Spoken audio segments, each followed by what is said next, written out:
Hello दोस्तों, नमस्कार। और आज की वीडियो में दोस्तों हम पढ़ेंगे जो दोस्तों आय, खर्चा और बचत पर आधारित प्रश्न बनते हैं। उन प्रश्नों को दोस्तों हम किस प्रकार से करते हैं, आज की वीडियो में दोस्तों उन प्रश्नों को पूरी तरह से खत्म करेंगे।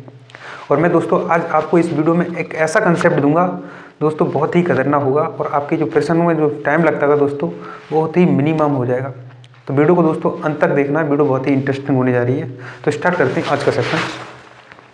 और आज की वीडियो में हम क्या पढ़ेंगे दोस्तों, इनकम, एक्सपेंडिचर और सेविंग के बारे में। तो टॉपिक का नाम दिख रहा होगा दोस्तों, इनकम, एक्सपेंडिचर और सेविंग। तो परसेंटेज का ही दोस्तों ये नया कॉन्सेप्ट है, इसे हम भी आज की वीडियो में ख़त्म करते हैं। क्या होता है कि जो इनकम होती है, इनकम वो दोस्तों होती है एक्सपेंडिचर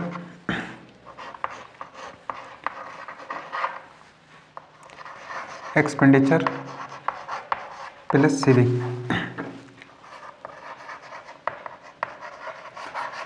के बराबर।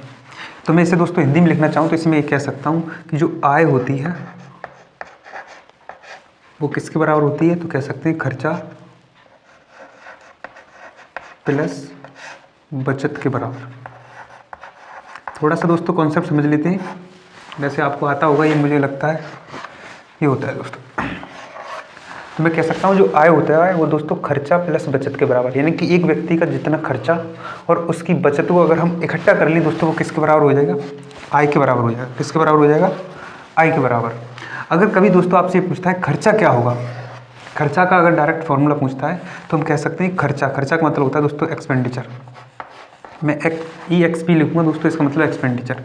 अगर कोई खर्चा पूछता है तो मैं कह सकता हूँ दोस्तों खर्चा क्या होता है कि टोटल इनकम से अगर हम बचत को निकाल दें तो क्या बचेगा, खर्चा। तो जो खर्चा होता है वो होता है इनकम माइनस बेटा सेविंग, ये होता है हमारा खर्चा। ठीक है, वैसे इन फॉर्मूला का दोस्तों हम कोई यूज नहीं करेंगे, पर थोड़ा सीखना जरूरी है। अगर कोई पूछे सेविंग क्या होती है तो दोस्तों हम कह सकते हैं सेविंग जो होती है वो दो टोटल इनकम से क्या माइनस कर दें दोस्तों, एक्सपेंडिचर, तो वो दोस्तों क्या बन जाएगी, सेविंग। ठीक है दोस्तों, कुल मिला के बात यह है दोस्तों, आपको इसको देखना है और बाकी सारे सवाल इसी से हो जाएंगे कि जो आय होती है वो खर्चा प्लस बचत के बराबर होती है। अगर कभी कोई खर्चा पूछता है तो खर्चा क्या होता है कि इनकम से हम सेविंग को घटा दें तो खर्चा आ जाएगा। यदि हमसे दोस्तों बचत पूछता है तो हम कह सकते हैं कि इनकम से दोस्तों एक्सपेंडिचर को घटा दें तो क्या हो जाएगा, बचत आ जाएगी। अगर किसी को लगता है हिंदी क्या है तो मैंने सबकी हिंदी लिख दी है, इनकम को आय कहते हैं, एक्सपेंडिचर को खर्चा और सेविंग को बचत कहते हैं। तो देखिए दोस्तों ये 3 फॉर्मूले थे। फॉर्मूले क्या, एक तरीका का दोस्तों कॉन्सेप्ट है, इसे केवल समझना है ओनली, हमें इसे यूज तो नहीं करना है। ठीक दोस्तों, इसे हमें यूज तो नहीं करना है खैर, पर आपको केवल ये देखना है कि आय बराबर क्या होता है, खर्चा प्लस बचत। वीडियो को पॉज करिए दोस्तों, इस पर आधारित प्रश्न लेते हैं। चलिए दोस्तों इसे मैं साफ करता हूँ और इस पर आधारित एक पहला प्रश्न लेते हैं, जिसे दोस्तों हम पहले सीखेंगे किस प्रकार से करते हैं, फिर मैं एक ऐसा कॉन्सेप्ट दूंगा दोस्तों जिससे प्रश्न को हम बहुत ही कम समय में बना सकते हैं। ठीक है, देखिए दोस्तों प्रश्न आपको बोर्ड पर दिखाई देगा। प्रश्न कुछ इस प्रकार से है कि एक व्यक्ति अपनी आय का 40% बचाता है, यदि उसकी आय में 30% की वृद्धि तथा व्यय में 25% की वृद्धि हो तो उसकी बचत में कितने % की वृद्धि होगी, ये पूछा है दोस्तों। तो देखिए दोस्तों किस प्रकार से दिया है कि एक व्यक्ति है वो अपनी आय का 40% बचाता है। तो मैं दोस्तों ऐसे जब भी प्रश्न बनेंगे तो आपको क्या करना है, एक तरफ लिखना है इनकम, इनकम का मतलब दोस्तों आय, एक तरफ लिखना है दोस्तों खर्चा यानी कि एक्सपेंडिचर, एक्सपेंडिचर का मतलब दोस्तों खर्चा, और एक तरफ दोस्तों आपको लिखना है सेविंग, इसका मतलब होता है दोस्तों बचत। इतना लिखिए दोस्तों। अब जब भी दोस्तों ऐसा प्रश्न बनता है तो मैं पहला कॉन्सेप्ट तो दोस्तों आपको ऐसा बता रहा हूँ जो सभी लोग बताते हैं कि हाँ इस तरह से प्रश्न को करना चाहिए, और इसके बाद जो दोस्तों मैं बताने जा रहा हूँ वो दोस्तों बहुत ही अच्छा कंसेप्ट हो जाते हैं, उससे दोस्तों प्रश्न बहुत ही जल्दी बनेंगे। फिलहाल इससे भी ये भी कॉन्सेप्ट दोस्तों बढ़िया है, समझिए इसको। ये कह रहा है प्रश्न कि एक व्यक्ति अपनी आय का 40% बचाता है, तो दोस्तों ऐसी कंडीशन में आप क्या करेंगे, अपनी आय को दोस्तों कुछ ना कुछ मानेंगे, अपनी आय के लिए दोस्तों कुछ ना कुछ मान लेंगे। जैसे मैंने दोस्तों आय को 100 रुपये मान लिया। कितना मान लिया? एक व्यक्ति कितने रुपए कमाता है? तो मैं कह दिया 100 रुपये कमाता है। कितने? 100। अगर 100 रुपये कमाता है दोस्तों और खर्चा कितना करता है, बचाता कितना है? सवाल में कह रहा है अपनी आय का 40% बचाता है। अगर मैं पूछूं 100 का 40% क्या होगा, तो आप बोलेंगे 100 का 40% 40 ही होगा। इसका मतलब बचाता कितना है, तो आप बोलेंगे 40 रुपये बचाता है। अगर दोस्तों 100 रुपये इनकम है, 40 रुपये बचाता है, तो खर्चा कितना किया होगा, तो आप बोलेंगे 60 रुपये। कितना किया होगा? 60 रुपये। नॉर्मली समझा रहा हूँ दोस्तों आपको। अगर किसी व्यक्ति की इनकम अगर 100 रुपये है और 40% बचाता है, यानी 100 का 40% 40 ही बनेगा, तो अगर 40 रुपये बचाता है तो खर्चा कितना होगा? 60 रुपये। आगे जैसे प्रश्न कह रहा है कि अगर आय में 30% की वृद्धि कर दी जाए, आय में कितनी वृद्धि कर दी जाए? 30%, यानी कि 100 से कितनी बढ़ा दी जाए दोस्तों? 30% अगर बढ़ा दी जाए, तो अब आप कहेंगे कि 100 का 30% 30 होगा, यानी 30 और बढ़ जाएगी तो आय कितनी हो जाएगी? 130। कितनी हो जाएगी दोस्तों? 130। जैसे ही आय में 30% की वृद्धि की जाती है तो उसका खर्चा 25% बढ़ जाता है। खर्चा कितना बढ़ जाता है दोस्तों? 25%, यानी कि 60 का 25% कितना बनेगा दोस्तों? अब चाहे तो निकाल लेना। 25 चौक कितने होते हैं दोस्तों? 25 का फ्रैक्शन 1/4, 4 का भाग देंगे उसमें तो 15 बार जाएगा, यानी कि दोस्तों 15 बढ़ जाएगा। कितना? 15। तो पहले से कितना है? 60, 15 बढ़ेगा तो कितना होगा? 75।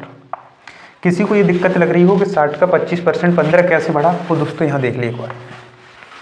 60 का निकालना है हमें 25%, और 25% हमें दोस्तों क्या बताता है?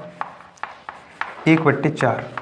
सही है, यानी कि इसके नीचे 100 आएंगे तो 25 चौका 100, ऐसे तो बनेगा। अब मैं 4 का भाग दूंगा दोस्तों तो कितना बनेगा? 15, यानी कि पहले 60 था और 15 बढ़ जाएगा तो कितना हो जाएगा? 75। अब मुझे एक बात बताइए दोस्तों, हमने एक फॉर्मूला पढ़ा था कि जो इनकम होती है वो खर्चा प्लस बचत के बराबर होती है, और मैंने ये बताया था जब भी अगर आपको बचत निकालनी है, बचत, तो आप क्या करेंगे? जो भी खर्चा है उसे किस में से घटा देंगे? इनकम से। अब 75 रुपये दोस्तों 130 में से घटा दें तो कितना बचेगा? पहले 70 को निकाल दो, 60 बचेगा, यानी कि 130 में से जैसे ही 70 कम करोगे दोस्तों कितना बचेगा? 60। और दोस्तों अभी कितना और कम करना है? 5 और कम करना है, तो बचेगा कितना दोस्तों? 55। देख लेना दोस्तों कितना बचेगा दोस्तों? 55 बचेगा, यानी कि बचत कितनी होगी दोस्तों? 55। सवाल में बोल रहा है उसकी बचत में कितने % की वृद्धि होगी। मुझे बताइए दोस्तों, पहले बचत कितनी थी?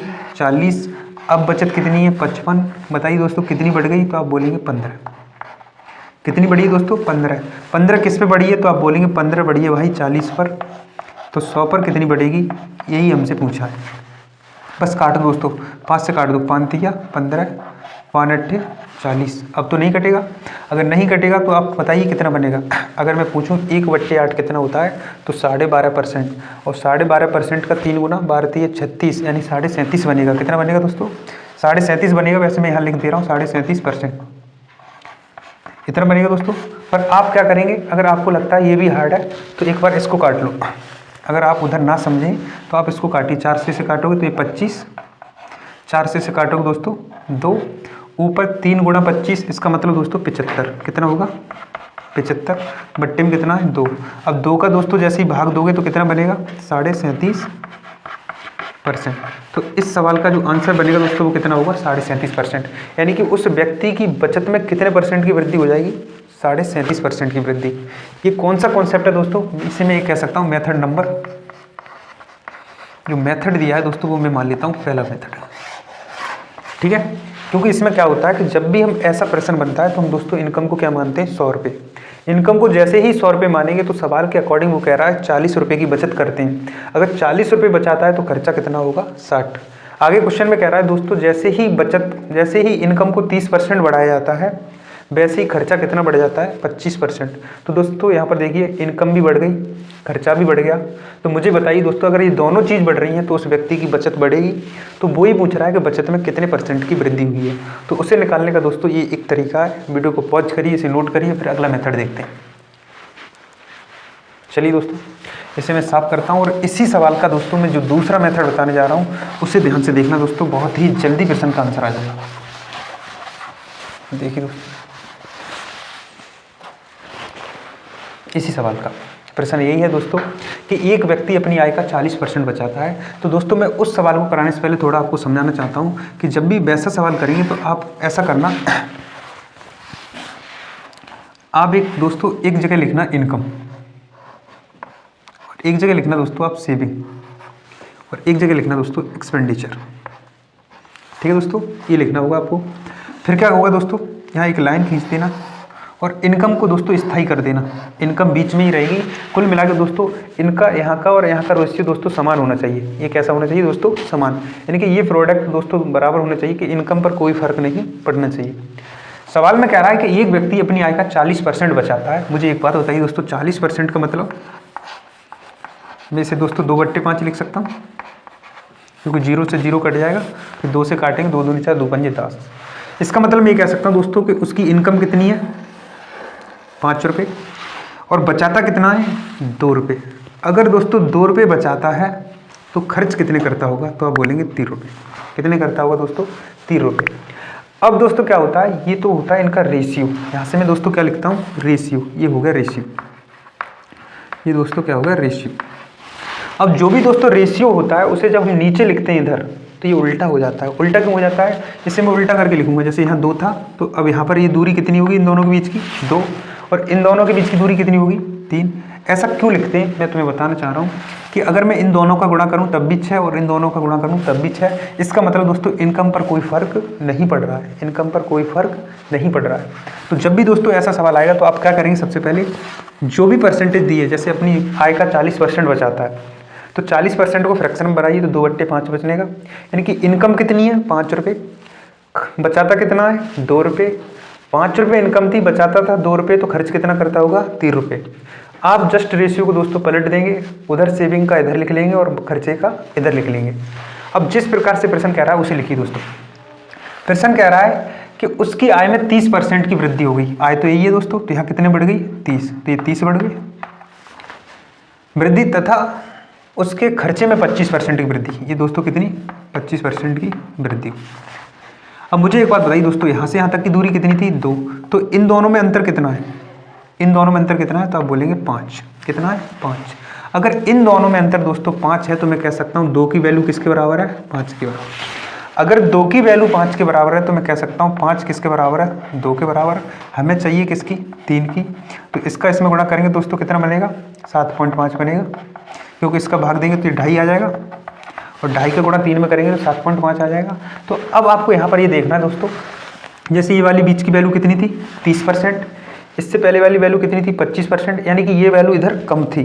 अगर ये वाली वैल्यू इधर कम थी तो उधर जो वैल्यू आएगी दोस्तों वो इससे अधिक आएगी। इससे कितनी आएगी, अधिक आएगी। कितनी अधिक आएगी, तो आप बोलेंगे 7.5। कितनी आएगी, 7.5। ये कितना है दोस्तों, 30, और 7.5 बढ़ जाएगा तो कितना हो जाएगा, 37.5। और यही हमारे सवाल का दोस्तों क्या है, आंसर।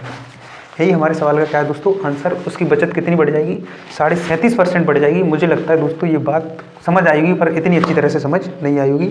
अगला क्वेश्चन लेते हैं दोस्तों, वीडियो को पॉज करिए। चलिए दोस्तों एक और प्रश्न लेता हूं दोस्तों, और इसी मेथड से बताऊंगा दोस्तों। वीडियो को दोस्तों एंड तक देखना, निश्चित ही दोस्तों अब आपको समझ आएगा। और जिस टाइम समझ आएगा दोस्तों तो आप वो 100 वाला लगाते हैं, जो 100 मानते हैं इनकम को, वो वाला मेथड दोस्तों आप कभी नहीं लगाएंगे। ये वाला मेथड दोस्तों बहुत ही अच्छा मेथड है। इससे सवाल करने में ज़्यादा दोस्तों 5 सेकंड या 10 सेकंड ही लगेंगे। ये मैं दोस्तों आपको समझा रहा हूँ, इसलिए इतना टाइम लग रहा है। अगला प्रश्न देखिए दोस्तों, बोर्ड पर दिखाई दे रहा है कि एक व्यक्ति अपनी आय का 30% बचाता है। यदि उसकी आय में 25% की वृद्धि तथा उसके व्यय में 20% की वृद्धि हो तो उसकी बचत में कितने परसेंट की वृद्धि होगी। प्रश्न दोस्तों उसी प्रकार से, बस दोस्तों क्या हुआ है, अंक की मान बदल दिए गए। तो देखिए आप क्या करेंगे, सबसे पहले ऐसे प्रश्न करने के लिए दोस्तों आप क्या लिखते हैं, एक तरफ लिखेंगे दोस्तों आप इनकम, एक तरफ क्या लिखेंगे दोस्तों सेविंग, एक तरफ आप क्या लिखेंगे दोस्तों एक्सपेंडिचर। अब मुझे एक बात बताइए दोस्तों, वो एक व्यक्ति है वो अपनी आय का कितना बचाता है, तो आप बोलेंगे 30%। और 30% का ही मतलब होता है दोस्तों 30/100, और एक 0 कट जाएगा तो बनेगा दोस्तों 3/10। इसका मतलब दोस्तों बचाता कितना है, तो हम कह सकते हैं कितना बचाता है, 3 रुपये। अगर दोस्तों 3 रुपये बचाता है और टोटल इनकम 10 रुपये है तो खर्चा कितना करता होगा, 7 रुपये। खर्चा कितना करता होगा दोस्तों, 7 रुपये। अगर खर्चा 7 रुपये का करता है दोस्तों, हम क्या करते हैं, इस रेशियो को चेंज कर देते हैं। ये 3 कहाँ पर आएगा, यहाँ पर, ये 7 कहाँ पर आएगा, यहाँ पर। बस दोस्तों इतना ध्यान रखना हमेशा कि जैसे ही हम पहले खर्चा का और सेविंग का दोस्तों अनुपात लिखते हैं उससे दोस्तों हम बदल देते हैं। ऐसा क्यों करते हैं वो भी मैं बता रहा हूँ, क्योंकि ये प्रोडक्ट कैसा होना चाहिए, समान, 7×3=21 और 7×3=21, इसलिए दोस्तों इस रेशियो को हम पलट देते हैं। अब आगे देखिए दोस्तों सवाल में क्या कह रहा है। सवाल में आगे कह रहा है कि उसकी आय में 25% की वृद्धि, तो आय कितनी बढ़ा दी दोस्तों? 25%। आय बढ़ गई दोस्तों 25%। तथा उसका खर्चा 20% बढ़ा दिया जाता है। खर्चा कितना दोस्तों? 20%। अब वो पूछ रहा है कि बचत कितनी बढ़ेगी, ये वाली वैल्यू। तो आप क्या करेंगे दोस्तों, ये वाला अंतर यहाँ से यहाँ तक कितना है, यहाँ से यहाँ तक का अंतर कितना है, तो आप बोलेंगे 3। यहाँ से यहाँ तक का अंतर कितना है, तो आप बोलेंगे 5। तो मैं कह सकता हूँ ये 5 किसके बराबर है? 3 के। हमें किसकी वैल्यू चाहिए दोस्तों? 7 की। तो गुणा में क्या लगाएंगे? 7। ऊपर कितना हो जाएगा दोस्तों? 35 बट्टे में दोस्तों 3 का भाग देंगे तो 11 × 33 और 2/3%। बस दोस्तों आंसर आपका आ चुका है। अब मुझे बताइए ये वाली जो बीच में वैल्यू लिखी है दोस्तों, को क्या है? इनकम। ये वाली वैल्यू क्या है दोस्तों? एक्सपेंडिचर। अब मुझे एक बात बताइए दोस्तों, खर्चा कितना है यहाँ? 20। बचत कितनी है? खर्चा कितना है यहाँ पर? 20। आय कितनी है? 25। इसका मतलब खर्चा दोस्तों इससे छोटा है, खर्चा इससे छोटा है। अगर खर्चा दोस्तों इनकम से छोटा है तो बचत इनकम से बड़ी आएगी, बचत इनकम से बड़ी आएगी। कितनी बड़ी आएगी? इसी को वैल्यू को इसमें जोड़ देंगे तो 11 सही 2/3 में क्या जोड़ देंगे? 25 जोड़ेंगे दोस्तों, ये हो जाएगा 36 सही 2/3%। इतनी इनकम, इतनी दोस्तों उसकी बचत बढ़ जाएगी, इतनी उसकी दोस्तों बचत बढ़ जाएगी। मैं क्या कर रहा हूँ, कैसे कर रहा हूँ दोस्तों, इस बात को आप समझिए। मैं बार बार बता रहा हूँ। आपको क्या करना है, सबसे पहले एक्सपेंडिचर, इनकम और सेविंग लिखना है। इनकम को दोस्तों अभी सब बीच में लिखेंगे और सबसे पहले जो भाषा दी होती है, पहली कंडीशन, उसको पढ़ते हैं। जैसे वो अपनी आय का 30% बचाता है तो 30% का मतलब 30/100, तो 3/10 बचने का। यानी कि बचाता अगर 3 रुपये है और टोटल इनकम 10 रुपये है तो खर्चा कितना करता होगा? 7। जस्ट ही दोस्तों इस रेशियो को आप क्या करेंगे? उल्टा कर देंगे। जो सेविंग का था उसे दोस्तों इन दोनों के बीच ले लो और जो दोस्तों खर्चा का था वो इन दोनों के बीच लेंगे। फिर आगे जो सवाल कहता है उसी के अकॉर्डिंग से पढ़ते जाइए कि इनकम कितनी बढ़ा दी? 25%। खर्चा कितना बढ़ गया? 20%। बताइए बचत कितनी बढ़ेगी? ये वाली वैल्यू पूछेगा तुमसे। तो आप ये देखिए इन दोनों के बीच का अंतर कितना है? 3। इन दोनों के बीच का अंतर कितना है? 5। तो मैं कह सकता हूँ 5 की वैल्यू किसके बराबर है? ये 3 की वैल्यू किसके बराबर है? 5 के। तो 5 की तुलना 3 से हमें चाहिए 7 की वैल्यू, तो गुणा में 7 लगा देंगे तो 35/3 बनेगा। 35/3 बनेगा, 3 का भाग देंगे 11 सही 2/3। फिर यहाँ पर क्या करते हैं दोस्तों, अगर ये वैल्यू जो इनकम है उससे अगर एक्सपेंडिचर छोटा है, इनकम से अगर एक्सपेंडिचर छोटा है तो सेविंग दोस्तों इनकम से बड़ी आएगी, सेविंग इनकम से बड़ी आएगी। तो आप क्या करेंगे, जो वैल्यू यहाँ निकल के आती है उसे हम इनकम में जोड़ देंगे। तो 11 सही 2/3 किस में जोड़ेंगे? 25 में। तो ये बनेगा दोस्तों 36 सही 2/3%। अगर दोस्तों ऐसा होता, अगर ये एक्सपेंडिचर बड़ा होता, मैं मानता है एक्सपेंडिचर यहाँ पर दोस्तों होता 30 और ये होता 25, तो ये दोस्तों ये वाली वैल्यू इसमें से घटा देते और ये आंसर आ जाता। मैं ऐसा भी दोस्तों एक प्रश्न लेता हूँ, वीडियो को पॉज करिए, बढ़ते नेक्स्ट प्रश्न। चलिए दोस्तों नेक्स्ट प्रश्न लेते हैं इस हिसाब पर। अगला प्रश्न देखिए दोस्तों, बोर्ड पर कुछ इस प्रकार से दिया है कि एक व्यक्ति अपनी आय का 33 से 1/3% बचाता है। यदि बचत में 22% की वृद्धि हो जाए और खर्च में 10% की वृद्धि हो जाए तो उसकी आय में कितने % की वृद्धि होगी? इस बार दोस्तों आय में परसेंट वृद्धि पूछी है। तो देखिए आपको लिखना वैसे ही है, बीच में दोस्तों इनकम, इधर दोस्तों सेविंग और इधर दोस्तों एक्सपेंडिचर। ठीक है। अब मुझे बताइए दोस्तों, पहली जो लाइन दी होती है वहीं से सवाल की शुरुआत होती है कि उसकी आय का, एक व्यक्ति अपनी आय का 33 सही 1/3% बचाता है। अब 33 सही 1/3% का मतलब क्या होता है? तो आप भी जानते हैं अच्छी तरह से 1/3 होता है, 1/3। तो मैं कह सकता हूं दोस्तों कि इनकम टोटल कितनी है? 3। 1 रुपये अगर दोस्तों बचाता है तो खर्चा कितना करता होगा? 2 रुपये। खर्चा कितना करता होगा? 2 रुपये। जस्ट ही दोस्तों इस रेशियो को आप क्या करेंगे? रिवर्स कर देंगे और रिवर्स करके दोस्तों इनके बीच में लिख देंगे। 1 को क्या लिखेंगे दोस्तों? यहाँ पर। इस 2 को क्या लिखेंगे दोस्तों? यहाँ पर। क्यों लिखते हैं वो मैं पहले भी बता चुका हूँ। ये कैसा, ये क्रॉस प्रोडक्ट दोस्तों कैसा रहना चाहिए? सेम रहना चाहिए। आगे कह रहा है दोस्तों कि बचत में 22% की वृद्धि। बचत में कितने परसेंट की? 22% की वृद्धि। और आप फिर कह रहा है दोस्तों खर्चे में 10% की वृद्धि। तो खर्चा तो इधर है दोस्तों, ये 10% की वृद्धि की है। तो बताइए इनकम में क्या, इनकम पर क्या फर्क पड़ेगा? अब मुझे बताइए दोस्तों, यहाँ से लेकर यहाँ तक अंतर कितना है? तो आप बोलेंगे 3। तो यहाँ से लेकर यहाँ तक अंतर कितना है? तो आप बोलेंगे 12। क्या है दोस्तों? 12। क्या है? 12 है, क्योंकि देखिए 22 में से 10 जाएंगे 12। और इन दोनों का अंतर कितना आएगा? इन दोनों को जोड़ना होगा, यानी इन दोनों के बीच की दूरी कितनी है? 3। अब इन दोनों के बीच की दूरी की बात करें दोस्तों, वो 12 ही होगी। तो मैं कह सकता हूँ 3 किसके बराबर है? 12 के। यानी कि 12 की तुलना 3 से कर देंगे, हमें 1 की चाहिए तो गुणा में 1 लगाएंगे तो यहाँ से क्या आएगा? 4 आ जाएगा। या तो दोस्तों यहाँ पर निकाल लीजिए, अगर आप यहाँ निकालेंगे तो ये तो 4 आएगा। अगर दोस्तों उधर निकालना चाहेंगे तो 12/3 और गुणा में दोस्तों 2 लगाएंगे तो ये बनेगा आपका 3 चौक 12 यानी कि 8 बनेगा।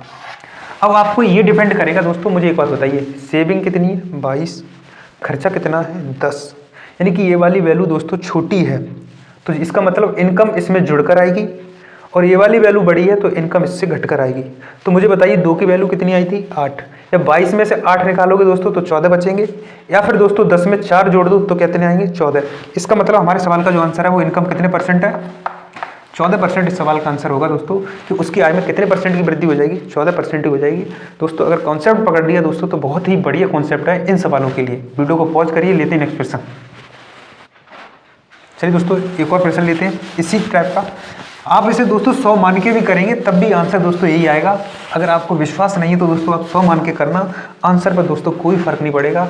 तब जाके आपको ये लगेगा कि 100 मानने वाला कंसेप्ट थोड़ा लेंथी है, आप इसी से करें तो आंसर बहुत ही जल्दी आएगा। देखिए दोस्तों नेक्स्ट क्वेश्चन किस प्रकार से दिया कि एक व्यक्ति अपनी आय का 2/3 भाग खर्च करता है। यदि उसकी आय में 14% की वृद्धि हो जाए और व्यय में 20% की वृद्धि हो जाती है तो व्यक्ति की बचत में कितने परसेंट की वृद्धि होगी।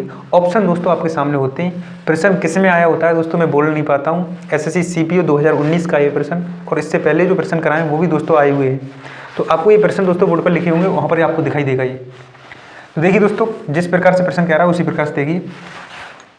सबसे पहले दोस्तों आप क्या करेंगे, इनकम, सेविंग और एक्सपेंडिचर इससे लिखेंगे दोस्तों। अब देखिए एक व्यक्ति अपनी आय का 2/3 बचाता है, 2/3 खर्च करता है दोस्तों। इस बार क्या है 2/3 खर्च करता है। इसका मतलब दोस्तों इनकम कितनी है, तो अब बोलेंगे इनकम है भाई 3, खर्च कितना कर रहा है तो अब बोलेंगे कि एक्सपेंडिचर कितना है, वो है 2। अगर 2 रुपये खर्च करता है तो बचाता कितना होगा 1। कैसे, इनकम टोटल कितनी है 3, 2 रुपये खर्च कर दिए तो बचाया कितना 1। आप जस्ट ही दोस्तों क्या करेंगे, ऐसे एक लाइन खींच दिया करो। आप लाइन खींच देंगे दोस्तों, जो सेविंग का मान है दोस्तों वो यहाँ आ जाएगा और ये एक्सपेंडिचर का मान यहाँ आ जाएगा। ठीक है, आगे सवाल में कह रहा है कि उसकी आय में 14% की वृद्धि हो गई। आय कितनी बढ़ा दी दोस्तों, तो आप बोलेंगे आय बढ़ा दी 14%। आय कितनी बढ़ी दोस्तों 14%। आय में 14% की वृद्धि हो गई और व्यय में 20% की वृद्धि हो जाती है। ये व्यय है दोस्तों, ये कितना बढ़ा है, तो आप बोलेंगे 20%। सवाल में पूछ रहा है बताइए उसकी सेविंग कितनी बढ़ेगी, सेविंग में कितने परसेंट की वृद्धि होगी। पहले मुझे ये बताइए दोस्तों इनका अंतर कितना है, तो आप बोलेंगे 6। कितना अंतर बेटा 6। तो मैं कह सकता हूँ 1 की वैल्यू 6 के बराबर, मुझे चाहिए 2 की वैल्यू, तो गुणा में 2 लगा देंगे। आंसर कितना बनेगा दोस्तों 12% बनेगा। पर अब ये डिपेंड करेगा दोस्तों, मुझे बताइए ये वाली वैल्यू इससे बड़ी है, ये वाली वैल्यू इससे बड़ी है, तो उधर जो वैल्यू होगी दोस्तों वो कैसी होगी। अब इस बार उल्टा हो गया, ये वैल्यू क्या है इससे बड़ी है, तो उधर जो वैल्यू होगी दोस्तों वो इससे छोटी होगी। तो 12 को 14 में से घटा देंगे तो सेविंग पर कितना परसेंट का फर्क पड़ेगा 2%। सेविंग कितनी बढ़ेगी दोस्तों 2%। इस बात को दोस्तों फिर से सुनिए, अगर ये वाली इनकम है और एक्सपेंडिचर 20 है यानी कि इससे बड़ा है, यानी कि एक्सपेंडिचर बड़ा होगा तब सेविंग छोटी आएगी, जब सेविंग इनकम से बड़ी होगी तब एक्सपेंडिचर छोटा आएगा।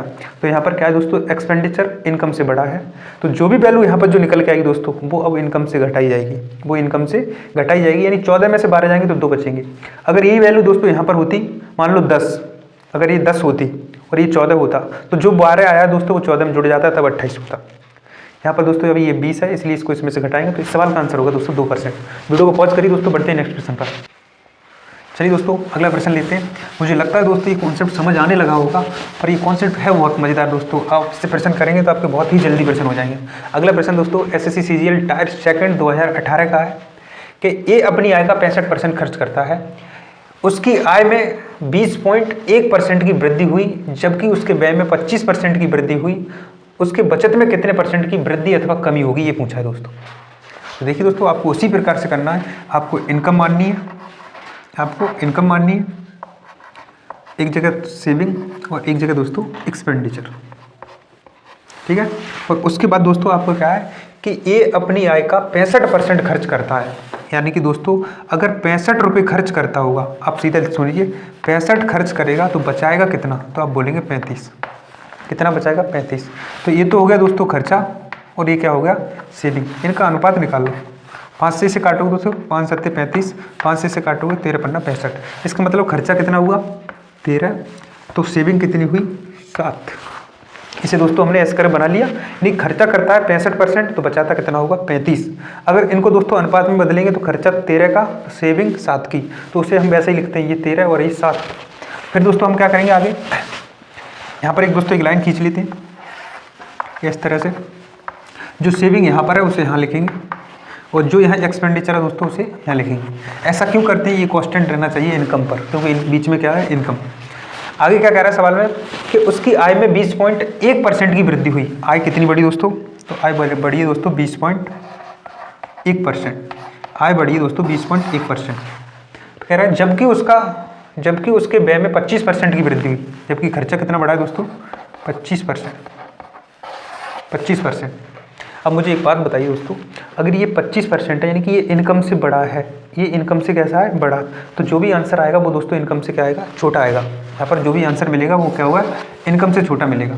तो ऑप्शन तो इस प्रकार से नहीं है, 11 है, 5 है, डिक्रीज इंक्रीज दोनों तरीके से प्रश्न दिए, आंसर ऑप्शन दिए दोस्तों। अब मुझे ये बताइए दोस्तों यहाँ पर अंतर कितना आएगा। अरे 25 से 20 जाते दोस्तों तो 5 बचता, 0.1 और कम हो जाएगा तो 4.9 बचेगा। कितना बचेगा 4.9। ये 4.9 किसके बराबर है, तो आप बोलेंगे 7 के बराबर। हमें वैल्यू किसकी चाहिए 13 की। किसकी चाहिए दोस्तों 13 की। अब इस 7 को काट दो इससे, तो 7 से काटोगे दोस्तों ये तो 7 7 49 यानी 0.7 बार कटेगा, और 0.7 में 13 का गुणा करेंगे तो 13 7 91 बनेगा, यानी 9.1 बनेगा। अब 9.1 बनेगा दोस्तों। अब मुझे एक बात बताइए दोस्तों, मैंने अभी थोड़ी देर पहले बताया था ये वाली वैल्यू इनकम है, ये वाली वैल्यू एक्सपेंडिचर है। यहाँ पर क्या है एक्सपेंडिचर इनकम से बड़ा है, एक्सपेंडिचर इनकम से बड़ा है। अगर एक्सपेंडिचर बड़ा है तो दोस्तों सेविंग छोटी आएगी। कितनी छोटी आएगी, ये दोस्तों इतनी ही छोटी आएगी जो 9.1 है। तो 20 में से 9.1 घटा देंगे दोस्तों तो बचेगा कितना 11% ही बचेगा ओनली। और 11% क्या होगा दोस्तों इंक्रीज होगा। क्या होगा इंक्रीज। क्यों होगा इंक्रीज, क्योंकि यहाँ पर भी वैल्यू हमें पॉजिटिव मिली है और ये भी वैल्यू क्या है हमारी पॉजिटिव। तो इस सवाल का आंसर होगा दोस्तों 11% सेविंग में इंक्रीजमेंट हो जाएगा। पॉइंट नोट करिए दोस्तों, बढ़ती नेक्स्ट प्रश्न पर। देखिए दोस्तों अगला प्रश्न लेते हैं सब। नेक्स्ट प्रश्न देखिए दोस्तों, कुछ इस प्रकार से दिया है प्रश्न। ये भी दोस्तों जो प्रश्न है एसएससी सीजीएल प्री 2010 का है, बहुत ही पुराना प्रश्न है। राधा अपनी आय का X% बचाती है यदि उसकी आय में 20%, यदि उसकी आय में 28% की वृद्धि होती है और व्यय में 20% की वृद्धि होती है तो उसकी बचत में 40% की वृद्धि हो जाती है, तो उस X का मान ज्ञात कीजिए दोस्तों। ये प्रश्न दोस्तों बहुत ही बढ़िया प्रश्न है, मैं इसी कॉन्सेप्ट से इस प्रश्न को बता दूंगा दोस्तों। आप लिखिए उसी प्रकार से। एक तरफ दोस्तों आपको लिखना है, एक तरफ आपको दोस्तों क्या लिखना है इनकम, एक तरफ दोस्तों क्या लिखना है सेविंग, और एक तरफ दोस्तों आपको लिखना है एक्सपेंडिचर। अब यहाँ पर दोस्तों क्या है कि राधा अपनी आय का X% बचाती है, तो हमें X% की वैल्यू पता ही नहीं है, पर हमें इतना जरूर पता है दोस्तों कि उसकी, यहाँ से ऐसे करिए दोस्तों, उसकी जो इनकम है वो कितनी बड़ी है, तो बोलेंगे 28% इनकम बड़ी है। और दोस्तों उसका व्यय है वो कितना बड़ा है, तो आप बोलेंगे 20%। और दोस्तों उसकी बचत कितनी बड़ी है, तो आप बोलेंगे 40%। ठीक है दोस्तों। अब हमें दोस्तों ये बताना था कि x का मान क्या है, राधा शुरू में कितने % बचाती थी। ये तो बाद की वैल्यू है जो बढ़ गया। तो आप दोस्तों इनका अंतर लीजिए, यहाँ पर 8 और यहाँ पर अंतर दोस्तों 12 का आएगा, और इनका रेशियो लो, 4 दूनी 8 और 4 तिया 12। ये दोस्तों उसी अनुपात में बढ़ जाता है जिस अनुपात में यहाँ रहा होगा 2 और 3। ये अनुपात हमेशा दोस्तों कैसा रहता है समान। पिछले सवालों में दोस्तों ये वैल्यू देखना बनाकर, ये वाली वैल्यू और ये वाली वैल्यू इनके हमेशा दोस्तों बराबर होंगी, सेम अनुपात रहा होगा इनका और इनका।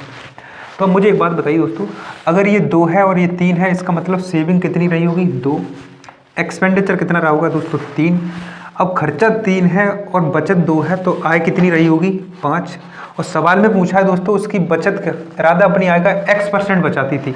टोटल इनकम कितनी हो रही दोस्तों इन दोनों को मिलाकर 5, बचत कितनी है 2। और इसी को दोस्तों अगर हम परसेंटेज में बदल लें तो 5 से काटें 5 दूनी 10, तो राधा जो बचाती थी वो X का मान क्या है दोस्तों 40%। राधा अपनी आय का कितना % बचाती है दोस्तों 40%, और X की वैल्यू भी क्या है दोस्तों 40%। तो दोस्तों इस प्रश्न का जो आंसर होगा दोस्तों ऑप्शन नंबर भी पूरी तरह से सही है। तो ठीक है दोस्तों, आज के सेशन को यहीं पर ख़त्म करते हैं। हम मिलते हैं नेक्स्ट वीडियो में। और अगर आपको ये वाला कंटेंट अगर आपको समझ नहीं आया हो तो दोस्तों वीडियो के कमेंट में ज़रूर बताएं कि आज की वीडियो आपको कैसी लगी। अगर कोई सुधारने की कोई बात है दोस्तों तो उसे जरूर लिखें। मैं अगली वीडियो में दोस्तों इसे और समझाऊंगा। ठीक है, आज की वीडियो को दोस्तों यहीं पर खत्म करते हैं। Thank you watching.